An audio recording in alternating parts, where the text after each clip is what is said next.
இன்றைக்கு 2018ஆம் ஆண்டு நடைபெற்ற ஏரோல் பேப்பர் பார்க்க போகிறோம். சரி, நேரடியாக கேள்விக்கு போவோம். இந்த பேப்பர் ஆரம்பிக்கும் போது சொல்கிறேன், கட்டாயமாக பேப்பரை செஞ்சுட்டு அதன் பிறகு இந்த வீடியோஸ் பாருங்கள். பேப்பர் செய்யாமல் வீடியோஸ் பார்க்க வேணாம். முதலாவது கேள்வி, பின்வருவனவற்றுள் நியமக்கூற்று எது? இந்த மாதிரி லேசான கேள்விகளுக்கு இதுக்கு பிறகு நான் நிறைய நேரம் செலவழிக்க போகிறதில்லை. எவ்வளோக்கு குயிக்காக முடிக்கலன்னு தான் முடிச்சுட்டு போவேன். சரி, பொருளியல் என்ன விளங்குது? கூற்றுக்கள், அதாவது பொருளியல் வகைகள்னு 4 வகை சொல்லிக்கிறேன். பொருளியல் 4 வகை: நியம பொருளியல், நேர்பொருளியல், சிற்றின பொருளியல், பேரின பொருளியல். சரி, நியமக்கு பதிலாக மறைப்பொருளியல்னு சொல்லுவோம். மறைப்பொருள், அதாவது நியம பொருளியல்டா என்ன? தனிநபரிட கூற்றுக்களை இங்கே போகுது. தனிநபரிட கூற்றுக்கள் நான் ஏற்கனவே பழைய பேப்பர்களையும் சொல்லியிருக்கிறேன். சரி, தனிநபரில் கூற்றுக்கள். நேர்பொருளியல் என்ன? உண்மையான விஷயங்கள், நிரூபிக்கக்கூடிய அல்லது நிரூபிக்க முடியாத, அதாவது நிரூபிக்கலாம், சரியோ பிழை, சரி அல்லது பிழை என்று நிரூபிக்கக்கூடிய விஷயங்கள். சரி, இப்போ கேள்விக்கும் விலைக்கும் எதிர்க்கணை தொடர்புனா அதை நிரூபிக்கலாம். சரி, அதுதான் என்ன? நேர்பொருளியல். சிற்றின பொருளியல்னு சொன்னால் சந்தையில் காணப்படுற ஒரு நிறுவனம் அல்லது ஒரு அழகு அப்படி பிரித்து அது தொடர்பான ஆய்வுகள் தான் சிற்றின பொருளியல். உதாரணத்துக்கு, சந்தை ஒன்றில் தேங்காய் ஒன்றின் விலை அப்படின்னா ஒரு குறிப்பிட்ட பொருளை ஆய்வு செய்கிறோம். அப்போ சிற்றின பொருளியல். பேரின பொருளியல்னு சொன்னால் ஒரு நாடோ ஒரு ஊரோ மொத்தமாக ஆய்வு செய்கிறது தான் பேரின பொருளியல். உதாரணத்துக்கு, வட்டி வீதம், இலங்கை நாட்டினுடைய வட்டி வீதம், வேலை வாய்ப்பு வீதம், அப்படி ஒரு மொத்தமாக ஆய்வு செஞ்சாது என்ன? பேரின பொருளியல். இங்கு கேட்டுக்குது நியம கூற்று, அதாவது நியம பொருளியல், மறை பொருளியல் தான் கேட்டுக்குது. எப்படி இருக்கணும்? அதுக்குரிய ஆன்சர் தனிநபரோட கூற்றுக்களாக இருக்கணும். எரிபொருள் விலை அதிகரிப்பு மின்சாரத்தில் இயங்கும் மோட்டார் வாகனங்களுக்கான கேள்வியை தூண்டும். இது என்ன? இது நேர்பொருளியல். எரிபொருளோட விலை அதிகரிச்சா மின்சாரத்தில் இயங்கும் மோட்டார் வாகனங்களுக்கான கேள்வி என்ன செய்யும்? அதிகரிக்கும். அதை நம்ம நிரூபிக்க முடியும். அப்போ ஆன்சர் அது இல்லை. அது நேர்பொருளியல். கேட்கிற கேள்வி நியம பொருளியல். வருமானம் அதிகரிக்குமாயின் ஆடம்பர பொருட்களின் விற்பனை வீழ்ச்சி அடையும். இது கூற்றுப்பிழை. வருமானம் அதிகரிச்சா ஆடம்பர பொருளோட விற்பனை அதிகரிக்கும். சரியா? வருமானம் அதிகரிச்சா ஆடம்பர பொருளோட விற்பனை அதிகரிக்கும். அது கூற்று பிழை. சரியா? நம்ம அப்படி பார்க்கறது இல்லை. அதை நிரூபிக்க இயலாதுன்னு நமக்கு. நம்ம தேவை நிரூபிக்க இயலுமா நிரூபிக்க இயலாதுன்னு பார்க்கணும். இதை நிரூபிக்க முடியும். அப்போ இது என்ன? நேர்பொருளியல். அப்போ 2வது ஆன்சரும் வராது. 3வது, மடிக்கணினிகளின் விலைகள் வீழ்ச்சி அடையும் போது மக்கள் அவற்றை அதிக அளவு கொள்வனவு செய்வர். இதுவும் என்ன? கேள்வி விலை தொடர்பான, அதாவது பொருளியல் கோட்பாடுகள். இதெல்லாம் என்ன? கட்டாயமாக நேர்பொருளில தான் இருக்கணும். இப்போ 3வது ஆன்சரும் வராது. 4, வீட்டு உரிமையாளர்கள் அறவிடும் வீட்டு வாடகைகள் அரசாங்கம் கட்டுப்படுத்த வேண்டும். இது என்ன? தனிநபருட கூற்று. வீட்டு உரிமையாளர்கள் அறவிடும் வீட்டு வாடகைகளை அரசாங்கம் கட்டுப்படுத்த வேண்டும் இப்படின்னு சொல்லுது என்ன? தனிநபருட கூற்று. எனவே 4வது தான் நியம கூற்று. 5வது, பொருள் ஒன்றின் கேள்வி தொகையானது அதன் விலை மாற்றத்துடன் எதிர்க்கணிய ரீதியில் தொடர்புபட்டுள்ளது. பொருள் ஒன்றிட கேள்வி தொகை அதன் விலை மாற்றத்துடன் எதிர்க்கணிய ரீதியில் தொடர்புபட்டுள்ளது. கேள்வி தொகைன்னா கேள்விக்கும் விலைக்கும் இடையே எதிர்க்கணிய தொடர்பு சொல்லுகிறது. பொருளியல் கோட்பாடுகள் எல்லாமே என்ன? நேர்பொருளியல். அப்போ 5வது ஆன்சரும் வராது. முதலாவதுக்கு 4வது ஆன்சர். 2வது கேள்வி, ஒரு உற்பத்தி காரணியான நிலத்திற்கு பின்வருவனவற்றுள் எதனை உதாரணமாக கூறலாம்? இதெல்லாம் லேசான கேள்வி, நிறைய நேரம் செலவழிக்க தேவையில்லை. உற்பத்தி காரணிக்கு 4 வகைகள். உற்பத்தி காரணி என்னவெல்லாம்? நிலம், உழைப்பு, மூலதன, முயற்சி.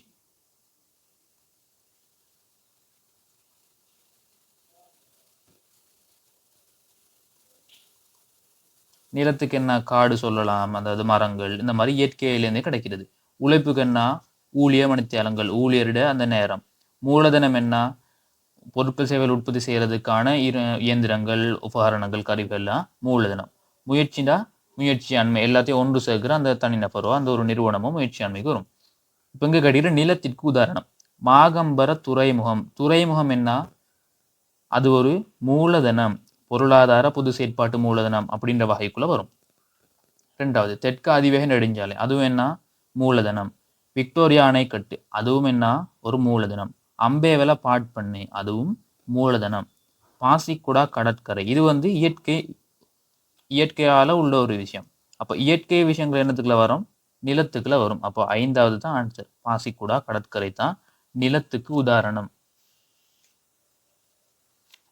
3வது உற்பத்தி இயல்தகு வலையின் மீது இயங்கும் பொருளாதாரம் ஒன்று தொடர்பில் பின்வருவனவற்றுள் எது எப்போதும் உண்மையாக இருக்கும்?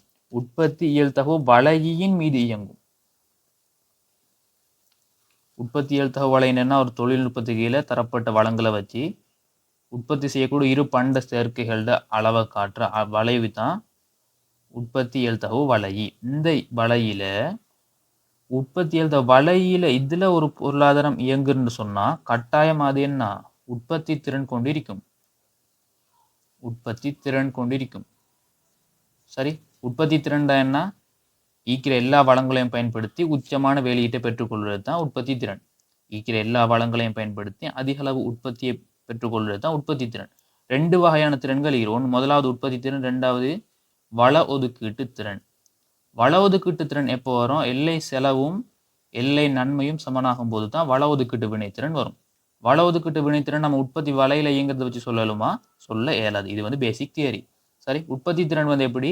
இந்த வலையில இயங்குற எந்த ஒரு புள்ளியிலையுமே இந்த இடத்துல உற்பத்தி திறன் நிற்கும், இந்த இடத்துல உற்பத்தி திறன் நிற்கும், இதுல எல்லாத்துலயுமே உற்பத்தி திறன் நிற்கும். ஒதுக்கீட்டு வினைத்திறன் ஒரே ஒரு இடத்துல தான். அது எந்த இடத்துல? mg சமன் mb, அதாவது எல்லை செலவோ எல்லை நன்மைக்கு சமனாயிக்கணும். அந்த புள்ளியை நம்ம சொல்ல இயலாது. சரி, சொல்ல இயலாதுன்னா இந்த புள்ளியை வச்சு தான் கண்டுபிடிக்கணுமே தவிர இந்த வலையில இந்த இடத்துல தான் இருக்கும் அப்படின்னு நேரடியா சொல்ல இயலாது. இப்ப இங்க கிடைக்கிற உற்பத்தி இயல்தகு வலையின் மீது இயங்கும். வலையில இயங்குற ஒரு புள்ளிட பொருளாதாரம் பின்வருவனவற்றுள் எப்போதும் உண்மையாக இருக்கும். அது ஒரு தாராள சந்தை பொருளாதாரமாக இருத்தல். இது பொருத்தமே இல்லாத ஆன்சர், வராது. அது ஒரு கட்டளை பொருளாதாரமாக இருத்தல், அதுவும் வராது. அதன் வளங்கள் பூரணமாக வேலை வாய்ப்பில் இருக்கும். 3வது ஆன்சர் சரி. அதென்ன?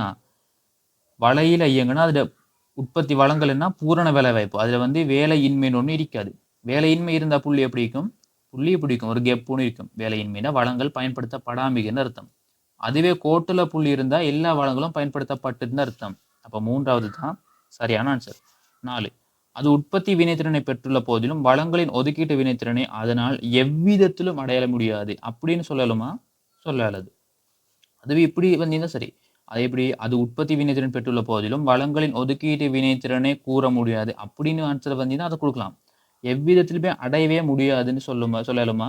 சொல்ல இயலாது. mc சமன் mb வந்தா, அதாவது எல்லை செலவு எல்லை வருமானத்துக்கு நன்மையாகனா, சாரி, எல்லை செலவு எல்லை நன்மைக்கு சமனாகனா அந்த இடத்துல வள ஒதுக்கீட்டு திறனை அடைய முடியும். இப்போ 4வது வராது. 5, அது ஒரு நேர்கோட்டு உற்பத்தி இயல்தகு வலையை கொண்டிருக்க வேண்டும். நேர்கோட்டு உற்பத்தி இயல்தகு வலை எப்படி எடுக்கிறது? மாறா அமைச்சொல்லை கொண்டிருந்தா தான் நேர்கோட்டு உற்பத்தி இயல்தகு வலை. அதனால 5வது ஆன்சரும் வராது. அப்போ ஆன்சர் 3வது ஆன்சர். 4வது, உற்பத்தி இயல்தகு வலை ஒன்று வரையப்பட்டுள்ள வரைபடத்தில் அமையச் செலவை காட்டுவது. நம்ம முதல்ல யோசிக்கணும், அமைய செலவுக்குரிய சமன்பாடு என்ன? அமைய செலவுக்குரிய சமன்பாடு இழக்கப்படும் தொகையின் கீழ், நான் ஃபுல்லா எழுத மாட்டேன், சொல்றதை வச்சு எழுதி கொள்ளுங்க. இழக்கப்படும் தொகையின் கீழ் அதிகரிக்கப்படும் தொகை, அதாவது உற்பத்தி அதிகரிக்கப்படும் தொகை தான் அமைய செலவு. இது என்னத்துக்கு சமன்னு சொன்னா, அதாவது ஒரு கோட்டோட சரிவை காண்ற சமன்பாடு தான் இது. எப்படி? நிலைக்குத்து அச்சு மாற்றத்துக்கும் நிலைக்குத்துல ஏற்படுற மாற்றத்துக்கும் கிடையச்சில் ஏற்படுற மாற்றத்துக்கும் இடையிலான வேறுபாடு. நிலைக்குத்து அச்சு மாற்றம் பிரித்தல் கிடை அச்சு மாற்றம். இப்படித்தான் அந்த சரிவை கண்டுபிடிக்கிறது. அமைச்சல் எப்படி கண்டுபிடிக்கிறோம்? இழக்கப்படும் தொகைண்டா, உதாரணத்துக்கு இந்த இடத்துல உலகணத்தை இந்த இடத்துல இந்த அளவு இழந்துட்டு வைப்பேன். அப்போ அந்த இடத்து தான் இதுக்கு போட போறோம். அதே மாதிரி அதிகரிக்கப்படும் தொகைக்கு இந்த இடத்துல ஒரு அளவு இழந்துட்டு வைங்களேன், இந்த இடத்துல உற்பத்தி செஞ்சா அந்த சிறிய பகுதி இழந்துட்டோம்னு வைங்களேன், அப்போ அதை தான் அதிகரிக்கப்படும் தொகைக்கு போட போறோம். அப்போ சரிவு தான் அமையச்செலவை கண்டுபிடிக்கிறதுக்குரிய இது. எனவே உற்பத்தி இயல்தகு வலை என்று வரையப்பட்டுள்ள வரைபடத்தில் அமையச்செலவை காட்டுவது உற்பத்தி இயல்தகு வலையின் சாய்வின் மூலமாகும். சரிவு சாய்வு எல்லாம் ஒண்ணுதான். சரி, என்னன்னு கண்டுபிடிச்சோம்? அமைச்சரோட சமன்பாடு இழக்கப்படும் தொகையின் கீழ் அதிகரிக்கப்படும் தொகை. அதே மாதிரி தான் சரிவோட சமன்பாடு என்ன? நிலைக்குத்தாட்சி மாற்றத்தின் கீழ் கிடை அச்சு மாற்றம். அதாவது இந்த சரிவை கண்டுபிடிக்கிறது தான் நம்ம கேள்வி சமன்பாடு செய்யும் போது அதுல பின்னு ஒன்று கண்டுபிடிப்போம்ல, டெல்டா கியூடின் கீழ் டெல்டா வை, அதாவது அது சரிவு, அந்த மாதிரி. அதுதான் இது டெல்டா பி, சாரி, டெல்டா கியூடின் கீழ் டெல்டா பி. அதுதான் அந்த பீனை கண்டுபிடிப்போம் கேள்வி சமன்பாடுல. அது கேள்வி சமன்பாட்டில் உள்ள சரிவு. இதில் அமைய செலவில் வந்து இந்த உற்பத்தியல் தகவல் எல்லையில் வந்து அமைய செலவு வந்து சரிவுக்கு சமனாக இருக்கும். எனவே ஆன்சர் வந்து முதலாவது ஆன்சர். ஐந்தாவது, பின்வருவனவற்றுள் முதலாளித்துவ பொருளாதாரம் ஒன்றின் சிறந்த செயலாற்றத்திற்கு அவசியமானதும். முதலாளித்துவ பொருளாதாரம் என்ன? லாபம் உழைக்கும் நோக்கத்தில் இயங்குகிற ஒரு பொருளாதாரம். கட்டளை பொருளாதாரத்திற்கு அவசியம் அற்றதுமான விடயம். கட்டளை பொருளாதாரம் என்ன? மத்திய திட்டமிடல் குழு மூலமாக தீர்மானம் எடுக்கப்பட்டு, அதாவது லாபம் உழைக்கிறதுக்கு இல்லை, அரசாங்கம் வந்து மக்களுக்காக வேண்டிதான் தீர்மானங்களை மேற்கொள்ளும். அதுக்கு அவசியம் அற்றதுமான விடயம். மையப்படுத்தப்பட்டுள்ள தீர்மானம் எடுத்தல். மையப்படுத்தப்பட்டுள்ள தீர்மானம் எடுத்தல்னு சொன்னா வந்து அரசாங்கம் தீர்மானம் எடுக்கிறது. கட்டளை பொருளாதாரத்துக்கு அது என்ன? கட்டாயமாக தேவை. அப்போ அது முதலாவது ஆன்சர் வராது. ரெண்டாவது, வளங்களின் அருமைத்தன்மை. அது வந்து ரெண்டு இதுக்குமே அது ஒரு பிரச்சனை. இங்கே வந்து தேவையில்லை, அவசியம் இல்லைன்னு பார்க்கறதுக்கு அந்த ஆன்சர் வராது. அப்போ ரெண்டாவதும் வராது. மூன்றாவது, தனியுரிமை நிறுவனங்கள். இது கொஞ்சம் ஆன்சர் சரி மாதிரி இருக்குது, அப்படி வச்சுக்கணும். 4, சொத்துரிமை பாதுகாப்பு. சொத்துரிமை பாதுகாப்பு என்ன? முதலாளித்துவ பொருளாதாரம் இயங்குறதுக்கு கட்டாயம் தேவை. என்ன காரணம்? முதலாளித்துவ பொருளாதாரம்னு சொன்னா வந்து லாபத்தை எதிர்பார்த்து இயங்குறது. ஒரு ஆளுக்கு தனியாக எவ்வளோ சொத்து வேணாலும் சேர்க்க இயலும் அப்படின்னு இருந்தா அவர் என்ன செய்வார்? லாபத்தை எதிர்பார்த்து இயங்குவார். சொத்துரிமைக்கு பாதுகாப்பு இல்லாட்டி அவர் லாபத்தை உழைப்பாரு. நான் லாபத்தை உழைச்சி என்ன செய்யணும்? அவர் அதில் இயங்க மாட்டார், அதில் உற்பத்தி செய்ய மாட்டார், அவர் தொழிலில் ஈடுபட மாட்டார். அப்போ சொத்துரிமை பாதுகாப்பு என்ன? கட்டாயமாக முதலாளித்துவ பொருளாதாரத்துக்கு தேவை. கட்டளை பொருளாதாரத்துக்கு அப்படி தேவையா? தேவையில்லை. என்ன காரணம்னு சொன்னால், கட்டளை பொருளாதாரத்தில் நினைச்ச மாதிரி விலைகளை தனியார் நிர்ணயிக்க முடியாது, அரசாங்கம் தான் நிர்ணயிக்கும். அப்போ அப்படிங்கிற சந்தர்ப்பத்தில் தனியாருக்கு சொத்துரிமை பாதுகாப்பு கட்டாயம் தேவையில்லை. சரி, அப்போ 4வது தான் சரியான ஆன்சர். தனியுரிமை நிறுவனங்களை விட சொத்துரிமை பாதுகாப்பு பொருத்தமான ஆன்சர். 5, நேர்கணை வெளிவாரிகள். அந்த ஆன்சர் இதுக்கு வராது, பொருத்தமே இல்லாத ஆன்சர். இது வந்து அழகு 8ல் உள்ள ஒரு வசனத்தை 1வது 2வது யூனிட்டோட சம்மந்தப்படுத்தி கேட்டுக்குது. அப்போ அது வந்து பொருத்தமே இல்லாத ஆன்சர். தனியுரிமை நிறுவனங்கள் ஏன் வராது? அதை விட பொருத்தமான ஆன்சர் என்ன? சொத்துரிமை பாதுகாப்பு இருக்குது. சரி, இப்போ ஆன்சர் வந்து 5க்கு 4. 6வது, ஒரு நிறுவனம் ஒதுக்கீட்டு ரீதியில் வினைத்திறன் மிக்க வெளியீட்டு மட்டத்தில் உள்ள போது. நம்ம அப்புறம் பார்த்தேன்னா உற்பத்தியல் தகவல் எல்லையில் ஒதுக்கீட்டு வினைத்திறன் சொன்னேன். இப்போ கேட்டீங்க, ஒரு நிறுவனம் ஒதுக்கீட்டு ரீதியில் வினைத்திறன் மிக்க வெளியீட்டு மட்டத்தில் உள்ள போது அதோட விலை என்னதுக்கு சமனாக இருக்கும்? எல்லை செலவுக்கு சமனாக இருக்கும். எல்லை செலவு சமனாய்க்கும். எம்ஆர்னா எல்லை வருவாய், அது மூன்றுமே சமனாக இருக்கும். இதுதான் நியதி. இதை விளக்கப்படுத்துறதுக்கு ஒன்றும் இல்லை. அதாவது எல்லை செலவு விலைக்கு சமனாய்க்கும், விலை தான் எம்ஆர். அப்போ இந்த ஆன்சர் தான் வரணும். அந்த வகையில் பார்ப்போம். மொத்த வருவாய் மொத்த செலவுக்கு சமப்படும் இல்லை. மொத்த வருவாய் மொத்த செலவு வச்சு நம்ம ஒதுக்கீடு வினைத்திறன் பார்க்கறது இல்லை. எல்லை வருவாய் எல்லை செலவுக்கு சமப்படும், அது சரி மாதிரி தான் இருக்கிற. எம்ஆர் வந்து எம்சிக்கு சமப்படுமா? இருந்தாலும் அந்த ஆன்சரை வச்சு நம்ம அடுத்த ஆன்சரை பார்ப்போம். எல்லை வருவாய் எல்லை செலவை விட கூடுதலாக இருக்கும். இந்த ஆன்சர் எப்படியுமே வராது, 3வது ஆன்சர் வராது. 4, விலையானது சராசரி மொத்த செலவுக்கு சமப்படும். சராசரி மொத்த செலவு தொடர்பாக நமக்கு அதை கேள்வி. அப்போ 4வதும் வராது. எல்லை செலவு விலைக்கு சமனாய்க்கணும், விலை எம்ஆர், அதான் எல்லை வருவாய்க்கு பொருள். விலையானது எல்லை செலவுக்கு சமப்படும், இது வந்து சரியாக பொருத்தமான ஆன்சர். விலையானது மெயினாக நம்ம விலையை தானே சொல்லணும், மெயினாக விலையை சொல்லணும். சரி, விலையானது எல்லை செலவுக்கு சமப்படணும். சமப்பட்டது தான் ஒதுக்கீட்டு ரீதியில வினைத்திறன் மிக்க வெளியீட்டு மட்டத்தில் இருக்கிறோம். அப்போ ஆன்சர் வந்து 5வது ஆன்சர். 2வது விட 5வது பொருத்தமான ஆன்சர்.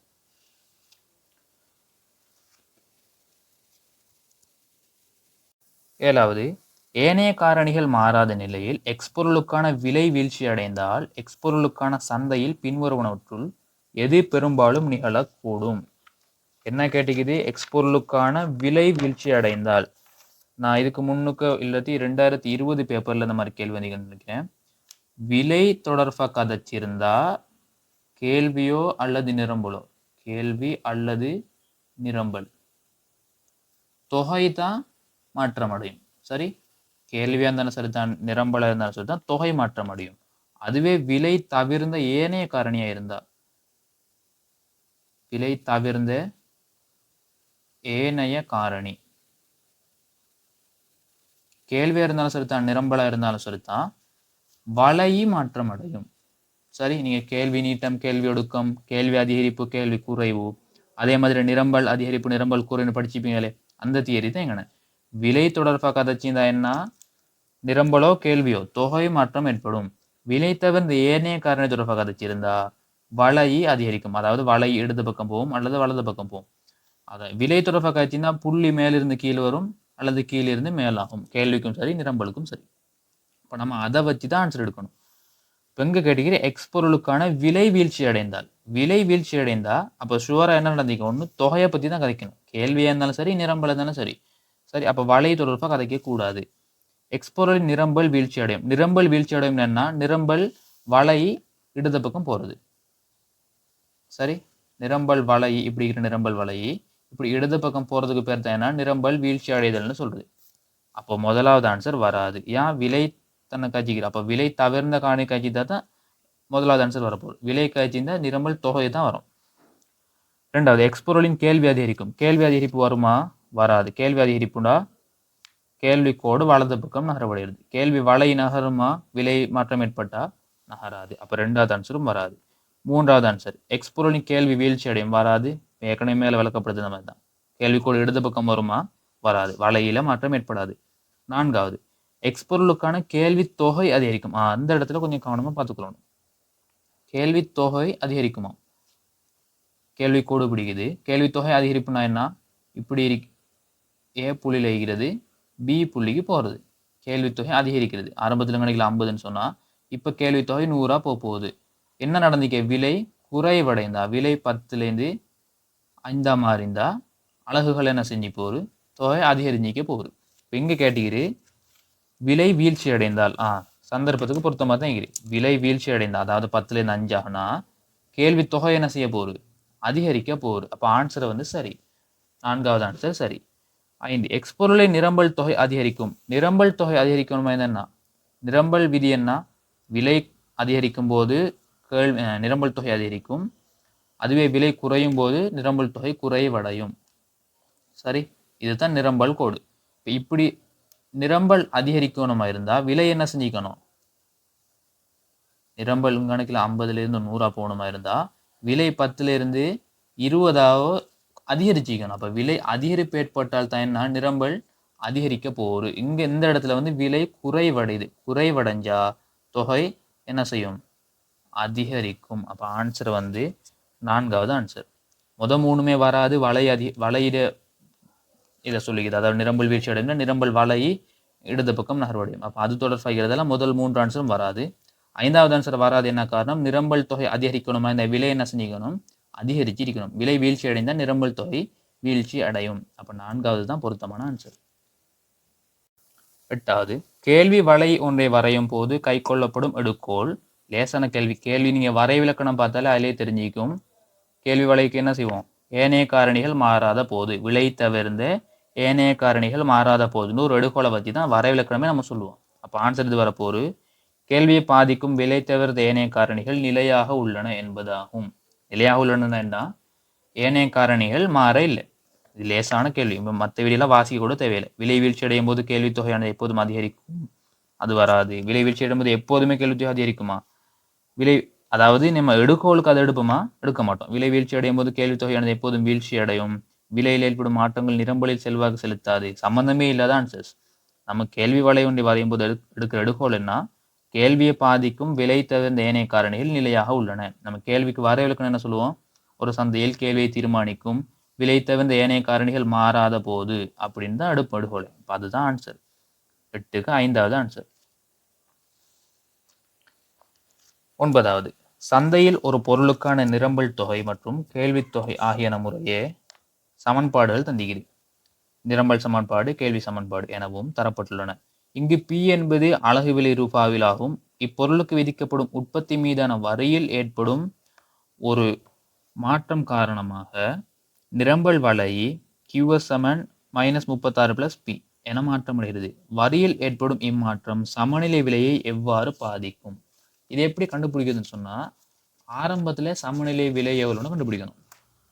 சரி ஆரம்பத்துல சமநிலை விலை எவ்வளோன்னு கண்டுபிடிச்சிட்டு அதன் பிறகு புதிய சமநிலை விலை எவ்வளோன்னு கண்டுபிடிக்கணும். கண்டுபிடிச்சா ஆன்சர் வந்துடும். இப்போ செய்வோம். ஆரம்பத்துல சமநிலை விலை எப்படி பார்க்கறது? QD QS -30 கேள்வி சமன்பாடு 240 -2P -30 P சமன் sin 30 அங்கிட்டு கொண்டு வந்து LY மாற்றம் செஞ்சு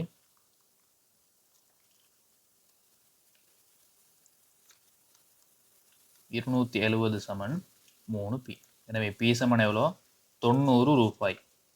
இந்த 90 ரூபாய் என்ன எப்போ ஆரம்பத்தில் வரிக்கு முன்னர், சரி, வரிக்கு முன் சமநிலை விலை எவ்வளோ 90 ரூபாய். இப்போ வரிக்கு பின் சமநிலை விலை எவ்வளோன்னு கண்டுபிடிப்போம். கேள்வி சமன்பாடுக்கு அதே சமன்பாடை போடணும். கேள்வி சமன்பாடில் மாற்றம் இல்லை, அப்போ அதே சமன்பாடை போட்டுட்டு -36 சக பி, அதாவது புதிய சமன்பாட்டை போடணும் நிரம்பலுக்கு பதிலாக. இப்போ LY மாற்றம் செஞ்சு கண்டுபிடிப்போம். 276 சமன் 3p. எனவே இப்போ எத்தனை 92 ரூபாய். ரைட், இப்போ பார்க்கணும் வரிக்கு முன்னர் 90 ரூபாயாம், வரி விதிச்சதன் பின்னர் எவ்வளோ 92 ரூபாய். என்ன நடந்துக்கிது 2 ரூபாயால் அதிகரிப்பு ஏற்படுகிறது. அதுதான் ஆன்சர். சமநிலை விலை எவ்வாறு பாதிக்கும்? சமநிலை விலையை ரூபாய் 2 வீழ்ச்சி அடையும். வீழ்ச்சி அடைஞ்சிக்கிறே பார்த்தால தெரியுது அதிகரிச்சுக்கிறேன். அப்போ முதலாவது ஆன்சர் வராது. ரெண்டாவது ஆன்சர் சமநிலை விலை ரூபாய் 6 வீழ்ச்சி அடையும். இல்லை, சமநிலை விலை ரூபாய் 2 அதிகரிக்கும். ஆன்சர் சரி, மூன்றாவது ஆன்சர் சரி. நான்காவது சமநிலை விலை ரூபாய் 6 அதிகரிக்கும். பிழை. அஞ்சாவது சமநிலை விலை ரூபாய் 90 அதிகரிக்கும். அதுவும் பிழை. ஆன்சர் வந்து சமநிலை விலை 2 அதிகரிக்கும். எப்படி கண்டுபிடிச்சோம்? ஆரம்பத்தில் சமநிலை விலை எவ்வளோன்னு பார்த்தோம், QD சமன் QS போட்டு 90 ரூபாய் வந்துச்சு வரிக்கு முன்னர். வரிக்கு பின்னர் சமநிலை விலை கண்டுபிடிக்கிறதுக்கு புதிய நிரம்பல் சமன்பாட்டை கேள்வி சமன்பாட்டோட சமப்படுத்தி புதிய சமநிலை விலையை கண்டுபிடிச்சோம் 92 ரூபாய். அப்போ 90 ரூபா ஆரம்ப விலை, 92 ரூபாய் புதிய விலை. அப்போ 2 ரூபாய் தான் என்ன வரியினால சமநிலை தொகை என்ன ஏற்பட்ட பாதிப்பு. ஆன்சர் வந்து மூன்றாவது ஆன்சர். 10வது தேயிலைக்கான கேள்வியும் நிரம்பலும் ஏக காலத்தில் அதிகரிக்குமாயின் தேயிலை சந்தையின் சமநிலை விலை சமநிலை தொகை என்பவற்றிற்கு யாது நிகழும். என்ன கேட்டீங்கன்னு சொன்னா, தேயிலையுடைய கேள்வியும் நிரம்பலும் ஒரே தடவையில் அதிகரிக்குமாயின், ஒரே காலப்பகுதியில் அதிகரிக்குமாயின் தேயிலையுடைய சந்தையிட சமநிலை விலை சமநிலை தொகை என்பவற்றிற்கு யாது நிகழும். இந்த மாதிரி கேள்வி வரும்போது 2020 இதே மாதிரி ஒரு கேள்வி வந்திருக்குது. 3 வகையான வரைவுகளை கீறணும். சரி,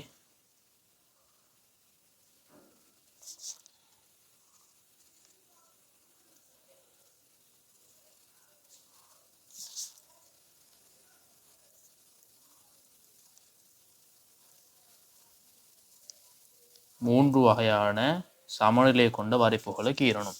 கீறிட்டு இப்போ முதல்ல என்ன செய்யணும், கேள்வியை பெரிதளவு அதிகரிக்கிறது, நிரம்பல சிறிதளவு அதிகரிக்கிறது. அம்புக்குறிகள் மூலமாக அதை எழுதாம. இங்கே கேட்டீங்க வந்து கேள்வியும் நிரம்பலும் அதிகரிக்குமாயின்னு தானே. இப்போ நம்ம 3 வகையில அதை கீறி தான் கண்டுபிடிக்கணும். சரி, அப்படித்தான் கண்டுபிடிக்க முடியும். இப்போ 3 வகையில நம்ம என்ன செய்யணும், கீறணும். முதல்ல கேள்வியை பெரிதளவு அதிகரிக்கிறது, நிரம்பல சிறிதளவு அதிகரிக்கிறது. அதிகரிக்கிறது என்னன்னா கேள்விக்கோடு வலது பக்கம் நகர்வடையணும். இப்போ புதிய சமநிலை விலை சமநிலை தொகைக்கு என்ன நடந்துகிறது, தொகை வந்து அதிகரிச்சு இருக்குது, விலை வந்து என்ன நடந்துக்குது குறைவடைஞ்சிக்குது. சரி, ரெண்டாவது கேள்வியும் நிரம்பலும் சம அளவுல அதிகரிக்கிற மாதிரி படத்தை வரையணும். கேள்வியும் நிரம்பலும் சம அளவுல, அப்போ சரியா பார்த்து கிட்டத்தட்ட சம அளவு வர மாதிரி படத்தை வரையணும். வரைஞ்சி இப்போ பார்க்கணும் என்ன நடந்துக்கிறது, தொகைக்கு என்ன நடந்துக்கிறது, சமநிலை தொகைக்கு அதிகரிப்பு ஏற்பட்டுகிறது. விலையில என்ன நடந்துக்கிறது, மாற்றமே இல்லை. விலையில வந்து எந்த ஒரு மாற்றமும் இல்லை. மூன்றாவது ஒரு படம் கீழனும் கேள்வி சிறிதளவும் நிரம்பல் பெரிதளவுலையும் அதிகரிக்கிற மாதிரி. சரி, இப்போ மூன்றாவது படத்துக்கு இருவோம். நிரம்பல் பெரிதளவுல கேள்வி சிறிதளவுல. அப்ப இப்ப என்ன நடந்துக்குது,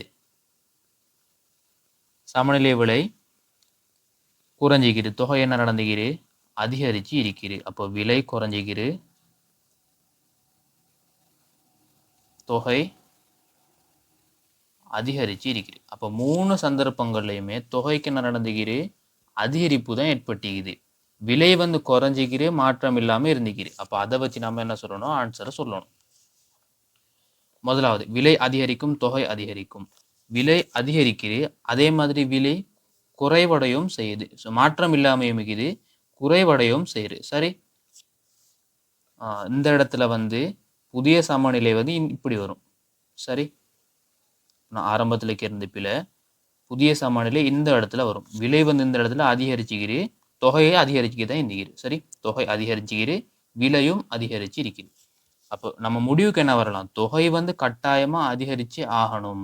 ஆனா விலை வந்து அதிகரிக்கலாம், குறையலாம், மாற்றம் இல்லாமையும் இருக்கலாம். சரி, நம்ம அந்த ஆரம்பத்துல இந்த இடத்துல சமநிலை மிஸ் பண்ணிட்டோம். ஆரம்பத்துல இப்படி வரும். இந்த இடத்துல தான் புதிய சமநிலை வரும். இந்த இடத்துல வாரதன் காரணமாக விலை வந்து அதிகரிக்கும். அப்போ தொகை அதிகரிச்சு ஆகணும். அப்போ முதலாவது ஆன்சர்ல விலை அதிகரிக்கும். விலை அதிகரிக்கும் மட்டுமா? குறையோடையும் செய்யலாம், மாற்றம் இல்லாமல் இருக்கலாம். அப்போ முதலாவது ஆன்சர் வராது. விலை வீழ்ச்சி அடையும் இல்ல, விலை மாற்றம் இல்லாமல் இருக்கும், அதிகரிக்கவும் செய்யும். அப்போ ரெண்டாவதும் வராது, மூன்றாவதும் வராது. நான்காவது, விலை அதிகரிக்கும், தொகை நிச்சயம் இல்லை. இல்ல, தொகை ஷுவரா அதிகரிச்சே ஆகணும். தொகை எல்லாத்துலயுமே அதிகரிக்குது, விலை தான் நிச்சயம் இல்லை. அப்ப ஆன்சர் எத்தனை? ஐந்தாவது ஆன்சர். விலையில நிச்சயம் இல்லை, தொகையில என்ன அதிகரிப்பு ஏற்படும். அப்ப ஆன்சர் வந்து ஐந்தாவது ஆன்சர். மறுபடியும் பார்த்துக்கொள்ளுங்க எப்படி ஆன்சர் எடுத்தோம். இந்த மாதிரி கேள்விகள் வரும்போது 3 வகையான சமநிலைகள் கீறணும். முதலாவதுல கேள்வி பெரிதளவில் அதிகரிக்கும், நிரம்பல் சிறிதளவில் அதிகரிக்கிற மாதிரி. ரெண்டாவதுல கேள்வியும் நிரம்பலும் சம அளவில் அதிகரிக்கிற மாதிரி கீறணும். மூன்றாவது கேள்வி சிறிதளவும் நிரம்பல் பெரிதளவும் அதிகரிக்கிற மாதிரி படத்தை கீறணும். கீறிட்டு அதுல விலை சமநிலை தொகையில் ஏற்படுற மாற்றத்தை வச்சு முடிவுக்கு வரணும். இப்போ ஆன்சர் வந்து ஐந்தாவது ஆன்சர். 11வது கேள்வி. ஒருவரது வருமானம் அதிகரிக்கும் போது பாலுக்கான கேள்வி அதிகரிக்குமாயின் பாலை உதாரணமாக கொள்வது என்னவா? வருமானம் அதிகரிக்கும் போது கேள்வி அதிகரிக்கிறான். அப்போ வருமானத்துக்கு கேள்விக்கு இடையே என்ன? நேர்கணிய தொடர்பு காணப்படுது. நேர்கணிய தொடர்பு காணப்பட்டா அது ஒரு சாதாரண பொருள். சாதாரண பொருள். சரி, இப்போ ஆன்சர் வந்து மூன்றாவது ஆன்சர். இதுவே சாதாரண பொருளும் தந்த அத்தியாவசிய பொருளும் தந்திருந்தா தகவலுக்கு ஏற்ற மாதிரி நம்ம ஆன்சர் கொடுக்கணும். சரி, இழிவு பொருள் என்ன? வருமானத்துக்கும் கேள்விக்கும் எதிர்கணிய தொடர்பு காணப்பட்டா இழிவு பொருள். சரி, ஒரு இலவச பொருள் மேன்மை பொருள் வந்து இந்த சப்ஜெக்டுக்குள்ளே வராது. அது அழகு 8ல் வருது. இலவச பொருள்னா மக்களுக்கு இலவசமாக வழங்குறது, அதாவது இன்னொருவர் நுகர்வதற்கு எல்லை செலவு 0 ஆகிற பொருள். மேன்மை பொருள் என்ன? தனிநபர் நன்மை சமூக நன்மையை விட தனிநபர் நன்மையை விட சமூக நன்மை அதிக அளவு தான் மேன்மை பொருள். அதெல்லாம் வந்து நீங்க அழகு 8ல் படிச்சுப்பீங்க. கிஃபன் பொருள் என்ன? புறநடை கேள்வி. புறநடை கேள்வின்னு என்ன? கிஃபனுக்கு வந்து விலைக்கும் கேள்வி தொகைக்கும், வளமையா விலைக்கும் கேள்வி தொகைக்கும் என்ன? எதிர்கணிய தொடர்பு. ஆனா கிஃபன் பொருளா இருந்தா மட்டும் விலைக்கும் கேள்விக்கும் நேர்கணிய தொடர்பு. விலை கூடுனா கேள்வி கூடும். அதுதான் கிஃபன் பொருள். 12வது கேள்வி.